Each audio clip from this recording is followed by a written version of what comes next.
Guys, मैं हूँ प्रीति। मम्मा and baby care में आप सभी लोगों का स्वागत है। कैसे हैं आप सभी लोग? आशा करती हूँ आप सभी भी कुशल होंगे। तो जिस किसी ने भी मेरी वीडियो को लाइक नहीं किया है तो उसे लाइक कर दीजिए, सब्सक्राइब कर दीजिए और शेयर कर दीजिए, जिससे मुझे मोटिवेशन मिलता रहे और मैं आपके सामने नई नई वीडियो लाती रहूँ।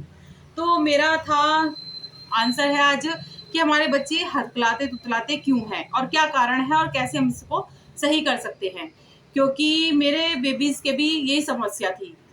तो मैंने सोचा आप सभी लोगों के साथ शेयर करूं जो आपको मेरे वीडियो के जरिए सहायता मिल सके।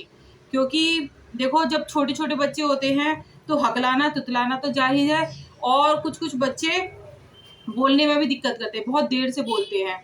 तो इससे मम्माज डर जाती हैं, घर वाले डर जाते हैं कि बच्चा बोलेगा ही या नहीं, क्योंकि उनका बोलना जन्मजाति बहुत कम रहता है। कुछ जन्म जाति मतलब खराब होती है वो। तो ये सब चीजें देखनी पड़ती है कि हमारे बच्चे बोल सकेंगे या नहीं। और इसका क्या कारण होता है?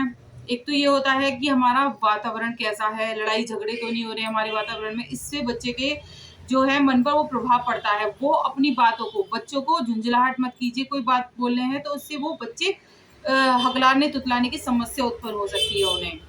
तो जैसे कि 7-8 साल का बच्चा हो गया है आपका, तो उसमें अगर ये बच्चा हकला रहा है या तुतला रहा है तो इसमें कोई डरने की बात नहीं है, क्योंकि 7-8 साल के बाद ये अपने आप ही सही, 7-8 साल तक रहता है, इसके बाद अपने आप ही सही हो जाता है। अगर 7-8 साल का बच्चा हो गया है तो आपको जरूर डॉक्टर के दिखाना चाहिए। क्योंकि मेरा बेटा था वो 5 साल का हो गया था, बोलता नहीं था। मेरे को ये रहता था कि मैं मतलब 5 साल का हो गया था तब मैंने उसका स्कूल में एडमिशन कराया था। मैंने टीचर से कहा था कि ये अभी बोलता ही नहीं है, बस मम्मा या पापा, बस पापा ही बोलता था। तो मैंने उसे मैम से कहा, मैम ये बोलता तो है नहीं। फिर बोली कि आप ऐसा करो, एडमिशन करा दीजिए, तो उससे क्या प्रभाव पड़ेगा कि बच्चों के साथ रहेगा तो ये बोलना सीख जाएगा। तो मैंने ऐसे ही करा, मैंने अपने बच्चे का स्कूल में एडमिशन करा दिया। क्योंकि 5th क्लास तो 5 साल का होना तो बहुत ही वो होता है बच्चे के लिए, क्योंकि आजकल तो 2.5-2.5 साल के बच्चे डलवा देते हैं स्कूल्स में। तो मैंने तो 5 साल का इसलिए डलवाया था क्योंकि वो बोलता ही नहीं था। तो मैंने फिर ये स्कूल जाने लगा, तो स्कूल से बहुत इफेक्ट पड़ा इसके ऊपर। ये बोलना सीख गया वहां जाकर बच्चों के साथ मिलकर। अब मेरी समस्या फिर एक उत्पन्न हुई कि ये हकलाने लगा। तो हकलाने की समस्या बहुत उत्पन्न हुई। मैंने इसको बहुत वो करा कि बेटा हकलाया मत करो, बहुत वो करा।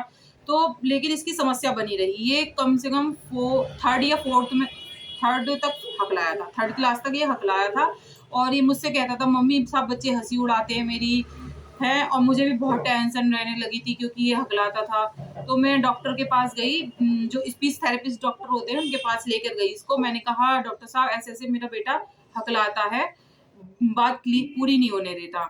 तो उन्होंने कहा, ऐसा करो, हकलाता है तो उसको लेके आओ मेरे पास और मैं उसका इलाज करूंगा। और उन्होंने फीस वगैरह ली मुझसे, कहा उन्होंने 20,000 रुपये लगेंगे आपके, आप जमा कर दीजिए। और 4 महीने का कोर्स है। तो उससे इसका जो हम इसके ऊपर वो करेंगे, इससे बुलवाना सिखाएंगे।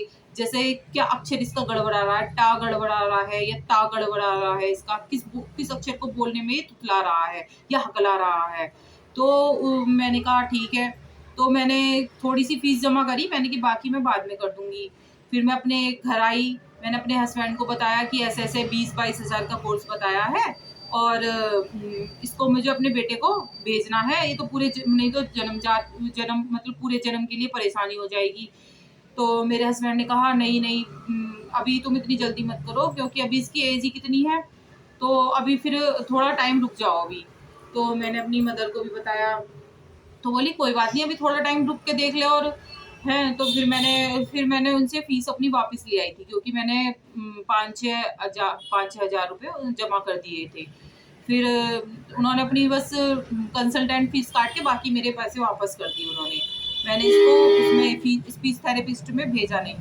अब क्या था मेरी समस्या, ये मेरे को थोड़ा सा मैंने जानकारी ली कि क्या किस वजह से हुई है। जैसे कहते हैं कि बच्चे की इधर उधर, एक तो बच्चे को सबसे पहले बात बोलने दिया जाए, उसकी बातों को काटे नहीं। जो बोल रहा है यो नहीं सोचा जाए कि टाइम लगा रहा है बच्चा बोलने में, तो उसको बीच में से एकदम कहते हैं ना, जैसे कि बच्चा लाइन अपनी पूरी कर रहा है, उसको एकदम बीच में से काट के अच्छा ये चाहिए, उसको ऐसा नहीं करना है, उसको पूरा बोलने दीजिए, फ्लो में बोलने दीजिए, चाहे टाइम ले रहा कोई बात नहीं।